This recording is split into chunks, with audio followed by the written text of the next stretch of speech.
آج کی اس تفصیلی نشست میں ہم ایک نہایت دلچسپ اور گہرے موضوع پر بات کرنے والے ہیں۔ ایک ایسا موضوع جو براہ راست ہماری تاریخ، ہماری سوچ اور معاشرے کی بنیادوں سے جڑا ہوا ہے۔ جی بالکل، اور آج کا ہمارا یہ جو گہرا مطالعہ ہے، اس کا موضوع ہے اردو ادب کا آغاز، اس کا ارتقاء اور اس کے سماجی اثرات۔ ہاں، اور ہمارے سامنے جو بنیادی تحریر اور تحقیقی ماخذ موجود ہے وہ اردو ادب کی تہذیبی تاریخ کا ایک نہایت شاندار اور معلوماتی احاطہ کرتا ہے۔ مطلب یہ تحریر ہمیں بتاتی ہے کہ کیسے ایک زبان جو شروع میں محض رابطے کا ایک بے ساختہ ذریعہ تھی، وقت کے ساتھ ساتھ ایک مکمل تہذیب کا آئینہ بن گئی۔ بالکل صحیح کہا۔ اور دیکھیں، اس مطالعے کا مقصد محض تاریخ دہرانا یا بس تاریخ کی کتابوں کے اوراق پلٹنا ہرگز نہیں ہے۔ تو پھر ہمارا اصل مقصد کیا ہے اس نشست کا؟ ہم دراصل اس تحریر کی روشنی میں یہ سمجھنے کی کوشش کریں گے کہ کیسے مختلف زبانوں اور ثقافتوں کے ملاپ سے بننے والی یہ زبان معاشرے کی فکری اور اخلاقی تشکیل کا ایک بے حد طاقتور ذریعہ بن گئی۔ ہم دیکھیں گے کہ ادب کس طرح سماج کو نہ صرف جوڑتا ہے بلکہ اس کی فکری رہنمائی بھی کرتا ہے۔ یہ پہلو واقعی توجہ طلب ہے، خاص طور پر ان تمام لوگوں کے لیے جو یہ جاننا چاہتے ہیں کہ الفاظ کیسے معاشروں کی تقدیر بدل دیتے ہیں۔ ہم اکثر روزمرہ کی زندگی میں زبان کا استعمال اتنی بے خیالی میں کرتے ہیں کہ ہمیں اندازہ ہی نہیں ہوتا کہ ان الفاظ کے پیچھے صدیوں کا سفر چھپا ہے۔ بالکل، ہم بس بول دیتے ہیں بغیر سوچے سمجھے کہ اس ایک لفظ کی تاریخ کیا ہے۔ ہاں، تو چلیے پھر آغاز سے شروع کرتے ہیں۔ ماخذ کے مطابق یہ 12ویں سے 14ویں صدی کا دور تھا جب اس زبان کا جنم ہوا۔ اس کی ابتدائی شکل دکن اور شمالی ہند میں سامنے آئی۔ میرا ایک سوال ہے کہ اس زبان کا جنم کوئی ایسا واقعہ تو نہیں جو بس ایک دن میں ہو جائے؟ نہیں، بالکل نہیں، ایک دن میں تو کچھ نہیں ہوتا۔ ہاں، تو اس دور میں ایسا کیا ہو رہا تھا جس نے ان خطوں میں ایک بالکل نئی زبان کو جنم دیا؟ دیکھیں، یہ ایک طویل اور نہایت دھیما نامیاتی عمل تھا۔ 12ویں سے 14ویں صدی کے دوران بر صغیر کا جغرافیہ اور سماج ایک بہت بڑی تبدیلی سے گزر رہا تھا۔ مختلف خطوں سے آنے والے تاجر، صوفیہ اور لشکری جب مقامی آبادیوں کے ساتھ گھلے ملے تو رابطے کی ایک نئی ضرورت پیدا ہوئی۔ یعنی وہ ایک مجبوری تھی ایک دوسرے کی بات سمجھنے کی۔ بالکل، تو عربی، فارسی، ترکی اور مقامی ہندوی زبانوں کے الفاظ کا ایک قدرتی ملاپ شروع ہوا، اور جغرافیائی سفر کو دیکھیں تو دکن اور شمالی ہند اس کے ابتدائی مراکز بنے۔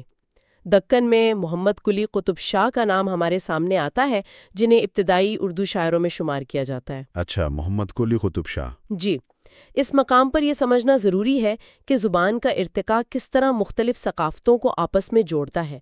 ان کی شاعری اس بات کا ثبوت تھی کہ وہ زبان جو بازاروں اور لشکروں میں رابطے کے لیے پیدا ہوئی تھی، اب اتنی پختہ ہو چکی ہے کہ درباروں میں اس کے اندر باقاعدہ ادب تخلیق کیا جا سکتا ہے۔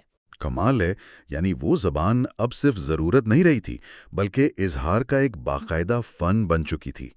پھر ہم دیکھتے ہیں کہ یہ سفر دکن سے ہوتا ہوا دہلی اور لکھنؤ تک پہنچا۔ ہمارا ماخذ بتاتا ہے کہ دہلی اور لکھنؤ اردو ادب کے سب سے بڑے مراکز بن گئے۔ ایسا ہی ہے۔ ان دو شہروں نے ایسا کیا جادو کیا کہ اردو کا رنگ ہی بدل گیا؟ ان دونوں شہروں کے جو مخصوص حالات تھے نا، انہوں نے زبان کی تراش خراش میں بنیادی کردار ادا کیا۔ اب دہلی کو دیکھیں، جو اقتدار کا مرکز تھا، وہ بار بار بیرونی حملوں اور تباہی کا شکار ہو رہا تھا۔ ہاں، تاریخ بتاتی ہے کہ دہلی نے بہت بربادی دیکھی۔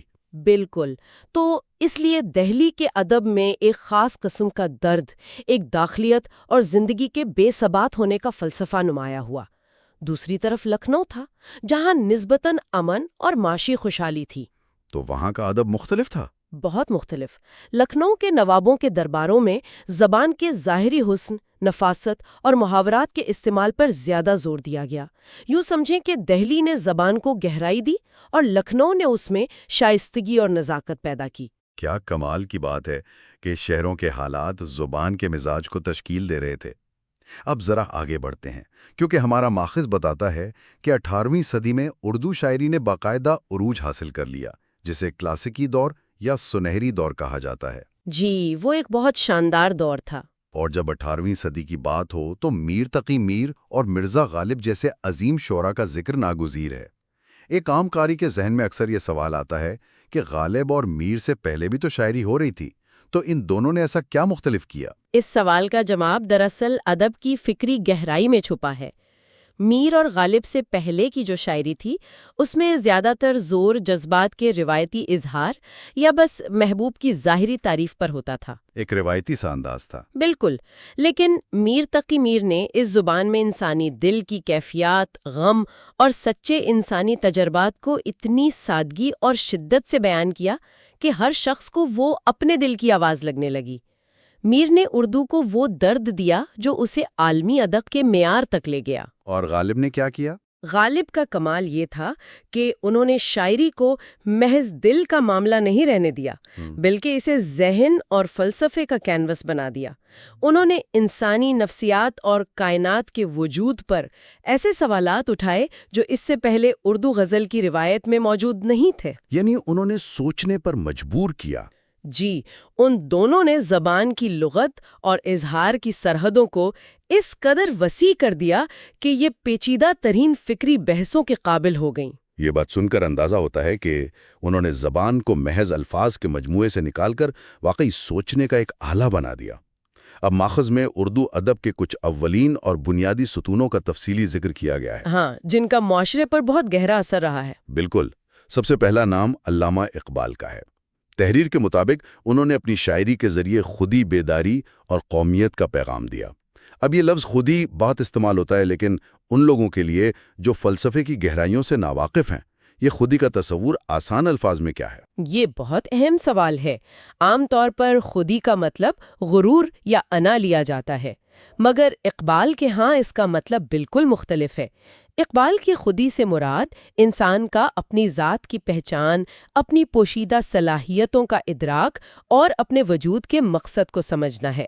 یعنی اپنے اندر جھانکنا۔ بالکل۔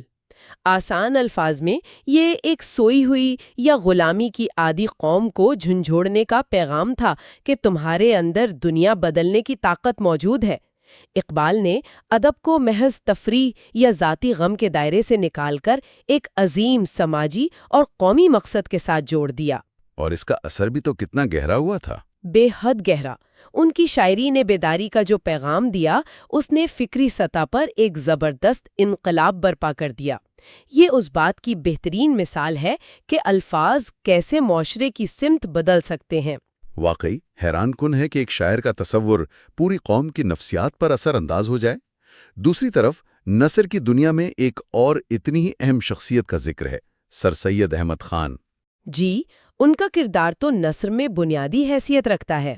ہمارے ماخذ میں بتایا گیا ہے کہ انہوں نے جدید تعلیم کو فروغ دیا، لیکن جو بات مجھے سب سے زیادہ متوجہ کرتی ہے وہ یہ ہے کہ انہوں نے نثر کو سادہ اور بامقصد بنایا۔